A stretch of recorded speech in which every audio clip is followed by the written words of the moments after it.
wonderful testimony, and I think it blends perfectly with what I'm going to speak about today. Also, what a wonderful choir. My goodness. Sounded fantastic. I just love hearing music and such well-sung music. It's also a privilege to be here. I'm appreciative to President Cush for inviting me and my wife to be here today and to share some thoughts with you. Being with you and being sort of back amongst college students just brings back some great memories and a whole bunch of thoughts as I look out at you and see you in your chairs thinking, okay, what's ahead of me in my life and what's going on and where am I going to be working and how's this all going to work out? And I promise you it all works out, even though you may be nervous or wondering, what am I going to choose and where am I going to work?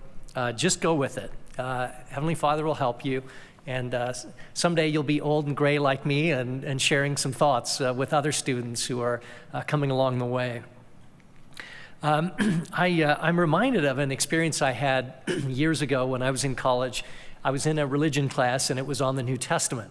And we'd finally reached the end of the New Testament into the book of Revelation. And I remember our professor, our teacher, said something to me that I've never forgotten. He said that in the coming years, and this is 100 years ago, right? I've got gray hair now. It's many years ago. He said, in the coming years, our news would become R-rated.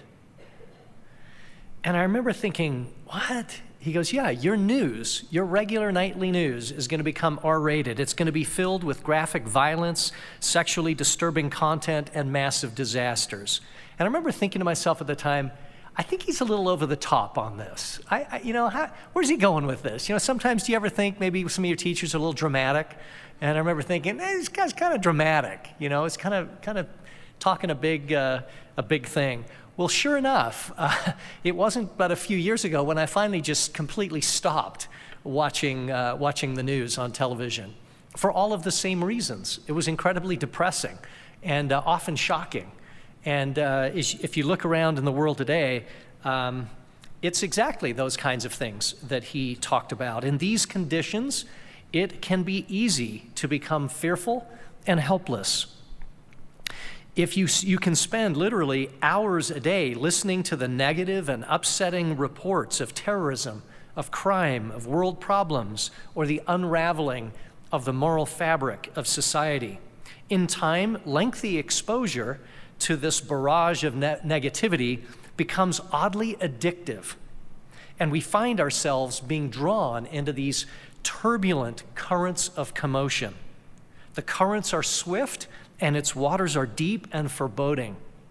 If we're not careful, we can find ourselves being tossed to and fro, carried about with every wind of doctrine by the sleight of men and cunning craftiness, whereby they lie in wait to deceive. In our own church, there are challenges and problems. Some are struggling with concerns about Joseph Smith, about events in church history, and some of the teachings of modern prophets and apostles.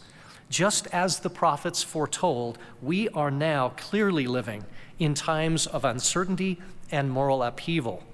There is much more open questioning about the existence and nature of God and the divinity and even historical authenticity of Jesus Christ. In the cover story of a recent National Geographic magazine that I was reading in December, the question was called out in one of the boxes: might it be possible that Jesus Christ never even existed and that the whole stained glass story is pure invention? These are topics and discussions that I don't remember seeing when I was a student. So how do we navigate all of these turbulent times, these challenges, these waves of things that keep coming at us? How can we keep our own sense of spiritual balance and stability when it feels like everything is in constant commotion around us? I wonder if sometimes you wonder, what's the world like ahead for me? Where are things going? Do I have the hope that previous generations did of a successful life and of meeting your dreams and hopes and aspirations. Well, all of these currents of commotion remind me of an experience I had while river running on a section of the Colorado River years ago when I was 18. It was on Westwater Canyon near the Colorado border. Some of you may have been on that stretch of the river. I was with a group of older friends who loved to run rivers. We had had a couple of rafts with us and about a half dozen kayaks. I was in one of the kayaks, and it was only my second kayaking river trip. So I was still a bit of a rookie and still kind of wondering about how this was all going to pan out.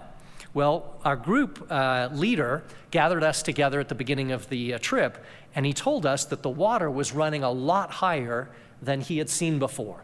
It was spring runoff, and it was big. And that got everybody else really excited because they're thinking, man, we're going to have some awesome rapids. This is going to be great.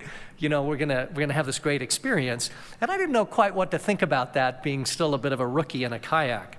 Well, when we put onto the river, the water was calm and smooth. The canyon was wide open. It was a sunny day. It was beautiful.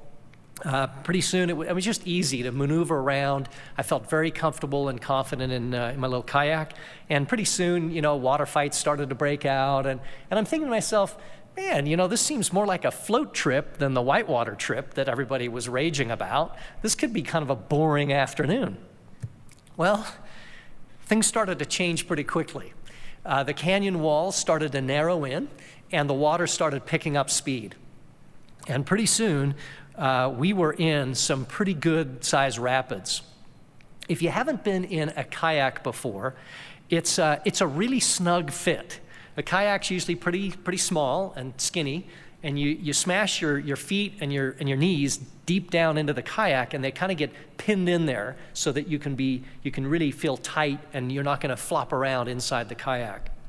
It's also really top heavy, so anything you do wrong, you're going to find yourself upside down and underwater.